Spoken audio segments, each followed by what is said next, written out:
உருண்டை குழம்பு பண்ணும்போது உருண்டை எல்லாம் கரைஞ்சு போதா? இனி இது மாதிரி செஞ்சு பாருங்க. எப்படி பண்றதுன்னு பார்க்கலாம். அதுக்கு 4 மணி நேரம் முன்னாடியே கடலைப்பருப்பை அலசிட்டு தண்ணியில ஊற வச்சிருக்கேன்.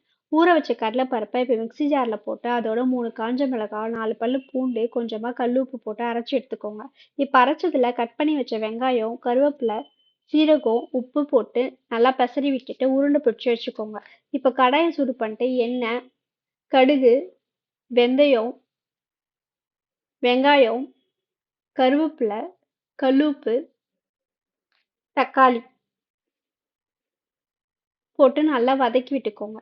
தக்காளி வெங்காயம் வதங்கினதுக்கு அப்புறம் 1 ஸ்பூன் மஞ்சத்தூள், 1 ஸ்பூன் தனியாத்தூள், 1 ஸ்பூன் வெறும் மிளகாத்தூள், 1 ஸ்பூன் குழம்பு மிளகாத்தூள் போட்டு மசாலா பச்சை வாசனை போகிற அளவுக்கு நல்லா வதக்கி விட்டுட்டு தேவையான அளவு தண்ணி ஊற்றிக்கோங்க. குழம்புக்கு உங்களுக்கு எவ்வளோ தேவையோ அந்த அளவுக்கு தண்ணி ஊற்றி நல்லா கொதிக்க விடுங்க. இப்போ கரைச்சி வச்சிருக்க புளி தண்ணி எடுத்து ஊற்றி கொதிக்க விடுங்க. இப்போ நம்ம உருண்டை பிடிச்சி வச்ச உருண்டையை எடுத்து ஒன்று ஒன்றா போட்டு அதை நல்லா கொதிக்க விடுங்க. உருண்டை நல்லா வெந்து வந்ததுக்கப்புறம் தேங்காய் பால் ஊற்றி இறக்குனீங்கன்னா டேஸ்டியான உருண்டை குழம்பு ரெடி.